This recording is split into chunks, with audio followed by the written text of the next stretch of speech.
चलानी साहब हैं, he is a professor Emirates हैं उसमें दिल्ली में ही, और उन्होंने एक आर्टिकल लिखा और उन्होंने कहा कि जो मोदी साहब की जो साइलेंस है ना चाइना की लैंड ग्रैब के ऊपर, ये बड़ी खतरनाक है। और प्राइम मिनिस्टर मोदी जो है वो इंडिया के जो टेरिटोरियल लॉसेस हैं उसके ऊपर जो बोल नहीं रहे, कांग्रेस को और बाकियों को ये कह रहे हैं कि फौजी पे बात ना करो, जबकि खुद खामोश हैं। How do you see this? Is there is a truth कि मोदी साहब साइलेंट हैं? चीमा साहब, हर एक का पॉइंट ऑफ व्यू होता है। ब्रह्मचंदानी साहब रिस्पेक्टेड आदमी, उनका एक पॉइंट ऑफ व्यू हो सकता है, बट ये अगर हम सोचे कि हर चीज में मोदी जी आएंगे, मोदी जी बोलेंगे, ये ठीक नहीं है, क्योंकि उनका एक अपना होता है, जहाँ जो बात जहाँ करनी वो प्राइम मिनिस्टर करते हैं। और अगर मोदी जी को हर बात बोलनी है तो फिर तो बाकी जितनी जनता उनकी जरूरत ही नहीं पड़ेगी। इसीलिए ठीक है, डॉक्टर ब्रह्मचंदानी, मैं उनकी पूरी इज्जत करता हूँ, he is entitled to his opinion. अब बोले मोदी जी ने कहा, मोदी जी तो चीमा साहब, मोदी जी में इतना दमखम रखते हैं। जब पीस चाइना के साथ स्टैंड अप था, लद्दाख की धरती पे सबको बताते हुए दिखाते हुए गए थे और बोले थे भगवान श्री कृष्ण के वंशज हैं, एक हाथ में बांसुरी है तो एक हाथ में सुदर्शन चक्र भी है। औकात जाके चाइना को चैलेंज कराए थे। आपका आयरन क्लैड ब्रदर, हिमालय से ऊंचा दोस्त, उसका एक लीडर भी बॉर्डर तक आने की हिम्मत नहीं करता, और पीछे सिपाही आए थे, आपने देखा उनका क्या हाल हुआ। आजकल तो मुझे कुछ दिनों में लगता है उन पे कुछ वीडियो गेम्स बनेंगे कुछ दिनों पे ना, कि चाइनीज की पिटाई। तो चीमा साहब देखिए, you can not compare them with the army who have allegiance to son and soil. हमारी सेना झंडे और जमीन के लिए लड़ती है, वो सेना सीसीपी के लिए लड़ती है और जनरल सेक्रेटरी जी के लिए लड़ती है, बहुत फर्क है उसमें। और चाइना हमारी पावर जानता है, मानता है, पहचानता है, तभी अपनी औकात में रहता है, नहीं तो चाइना को कंट्रोल करना किसी और के बस का नहीं। और China understands the power of power. So I always tell you कि हम जो भी कुछ करें, पीस की उम्मीद रखनी चाहिए, but your gun powder should be dry. उस दिन हमारे 20-22 सतर्क थे, 600 लोग को पीट के भगा दिया। आए तो वो जमीन पोस्ट पे कब्जा करने आए थे ना।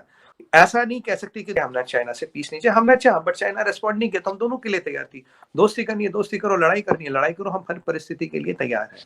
अब ताइवान में तो चीमा साहब कसीदे पड़े जा रहे हैं हमारी आर्मी के, वो तो कह रहे हैं हमें आके ट्रेन कर लो, हम तो खुद ही चीनियों से निपट जाएंगे। अरे चीमा साहब, ताइवान का इतना हौसला बड़ा है, कह रहा 20 इंडियन आर्मी के जवानों ने इतना पीट दिया चीनियों को, कह रहा हमारे पास तो 2 मिलियन रिजर्व है, कह रहा अगर आप हमें ट्रेनिंग कर दो तो हम तो भैया इनको वैसे ये तो जिंदगी भर इनका तो वियतनाम से बुरा हाल कर देंगे। चाइना जो है, चाइना एक मानसिकता का शिकार है चीमा साहब, कि हम बुल्ली हैं, हम दुनिया पे कब्जा करेंगे, हमें लैंड डील चाहिए। ये दिमाग खराबी तो है वो यार, Han Chinese were destined to rule the world। भाई तुम्हारे यहाँ पे लिखा है क्या तुम बादशाह सलामत हो? ये जब आदमी में ये जो अहम आ जाता है, तो ये आदमी की दुश्मन बन जाती है। व्यूअर्स, जैसा कि आप सब जानते हैं, रिसेंटली इंडिया और चाइना की लड़ाई में इंडिया ने बहुत बुरे तरीके से चाइनीज सोल्जर्स को हराया है। उसके बाद ताइवान ने अपनी मीडिया पर भी इसकी फुटेजेस चलाई है, इंडिया को प्रेस किया है। तो अब ताइवान की जानिब से ये कहा जा रहा है इंडियन आर्मी को कि हमें भी ट्रेन करे, और बार बार कहा जा रहा है हो सकता है कि उनकी कोई गफलत हो, इंडिया की आर्मी आगे निकल गई हो, लेकिन जब चाइना जीते तो चाइना बहुत महान, और जब इंडिया जीते तो बाई चांस। वाह, मैं खुद बेसिकल बॉर्डर के ऊपर रहने वाला शख्स हूँ। अच्छा। हाँ, होता ये है कि आप एक आदमी सोया हो, पीछे से आगे अटैक कर लेना, उसको जीत नहीं कहते। अब ये चाइना सोया हुआ था क्या? उन्होंने अचानक जंग किया? ऐसा तो नहीं है सर। यही बात है कि चाइना सोया हुआ था, उसने कहा कमजोर है। पिछली मरतबा मेरी फौज ने इंडिया को बिना हथियारों के मारा है। चाइना को बताया कि हम इतने कमजोर नहीं हैं जितने आप लोग हमें समझते हैं। तो ये इंडिया की खुशकिस्मती है कि वो अब दूसरे मुल्क उससे अब ट्रेनिंग लेना चाहते हैं। तो ये हमारे लिए एक बड़ी सोचने वाली बात है ना, हम पाकिस्तानी हैं, कि हर कोई इंडिया की तरफ ही जा रहा है, हमारी तरफ क्यों नहीं आ रहा। हमसे क्यों नहीं कोई ट्रेनिंग ले रहा? नहीं, मसला ये है कि मैं अपनी फौज के बारे में बात नहीं करूंगा। आप किसी को दिखाएंगे तो फिर ही कोई आएगा ना, वैसे तो नहीं आएगा।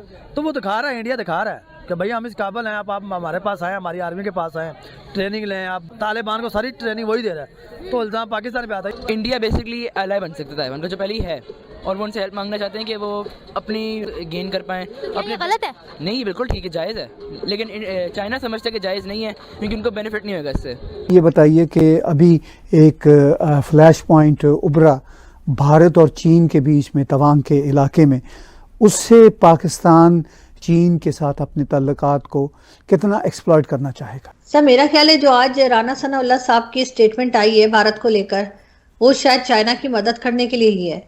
जाहिर है कि अगर हम इधर से टेंशन क्रिएट कर देंगे भारत के लिए अपने बॉर्डर से, और हम ये कहेंगे कि जी आपने हमारे यहाँ टेररिज्म की है, लेकिन कुछ हुआ नहीं, तो क्योंकि हम कोई सबूत ही नहीं दे सके, तो लेकिन स्टेटमेंट गई है, अब ऑब्वियसली भारत की तरफ से भी स्टेटमेंट आएगी, हम उनके अटेंशन को डिवाइड कर देंगे, एक तरफ वो चाइना को देखें और दूसरी तरफ वो हमारी की उल्टी सीधी स्टेटमेंट्स देखें। ये मेरे ख्याल है पाकिस्तान की तरफ से एक मदद ही की जा रही है चाइना की, कम से कम मुझे तो ऐसा ही लगता है कि जो स्टेटमेंट राना सनाउल्लाह की है वो सिर्फ और सिर्फ सपोर्ट है चाइनीज के लिए।